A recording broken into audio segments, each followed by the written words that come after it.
Anong balita mga pare ko Ito na ang pinakahihintay ng lahat ng taga Los Angeles. Nagawa na kasi ang pinaka-ultimate na arena na meron itong pinakamalupit na home court advantage. Para ito sa mga home team mga pare ko Ang arena na ito ay merong pwesto kung saan talagang maiilang ang visiting team. Officially na nagbukas ang pinaka-high-tech ng NBA arena sa ngayon at magiging venue na rin para sa mga concert sa Los Angeles. Nakapag-concert na nga sa nakarang araw itong si Bruno Mars. Buena mano mga pare ko para sa arena. Pero sa akin mga basketball fans, ayan na nga, may bahay ng bago. Nakahiwalay na dito ang home court ng Los Angeles Clippers. Ito na nga ang pinakabagong-bagong Intuit Dome. Isa rin ito sa mga inaabangan ko nung ginagawa pa lamang. At talagang nakakamangha ang struktura na ito. Lalo na para sa mga taga Los Angeles na magkakaroon sila ng bagong arena. At hindi lang basta-basta na arena ito mga pare ko dahil magiging katakot-takot na ito na arena para sa mga NBA players. Malalaman nyo lahat pagka tinapos nyo itong video na ito. Isa rin itong multipurpose facility venue. Ang eksaktong location nito ay nasa Inglewood, California. Kapitbahay lang ito ng Los Angeles. So lilipat na dito ang Los Angeles Clippers. Naiiba ang kortinang Intuit Dome na ito mga pare ko By name itself, dome shape, mala Araneta Coliseum. Pero medyo flat siya na parang oblong. Pag titignan mo siya parang akala mo isang malaking itlog ng alien. Kakaiba din ang pagka-design dito ng architecture ng arena.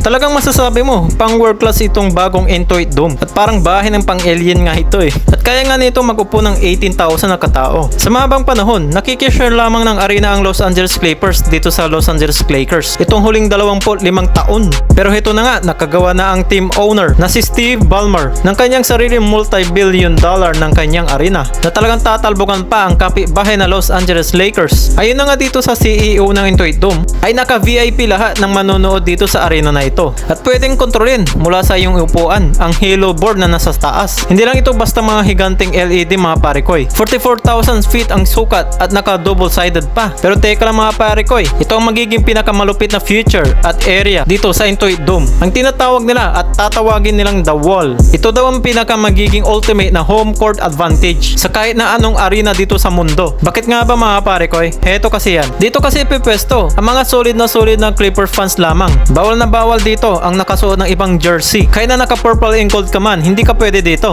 Ang area na ito ay isang tower na 51 rules high at binubuo ito ng 4,500 na upuan na lahat ay bumubulyaw at nag-iilang sa kalaban at nag-cheer naman para sa kanilang home team na Los Angeles Clippers. Talagang hindi ito ang magiging typical na home court advantage. Kaya yung mga pare ko Clipper Nation lang ang meron nito. Kaya sa lahat ng mga pare ko na Clippers fans dyan, ayan ang pinakabagong at high-tech na home court na arena na tinatawag na nga na Intuit Dome at makikita na nga natin ito sa paparating na next season. Tignan natin kung anong magagawa nga itong pinagmamalaki nila. Ang pinaka-ultimate na home court advantage nga raw at magiging matindi at malulupit ang mga fans dito ng Clippers at bubulagbugin ang mga visiting team. Pero tanong ko lang mga pare ko ano kaya mga masasabi nyo dito? Kung malaki kaya magagawa nito para sa team ng Clippers? Tara pag-usapan natin yan sa comment section sa baba.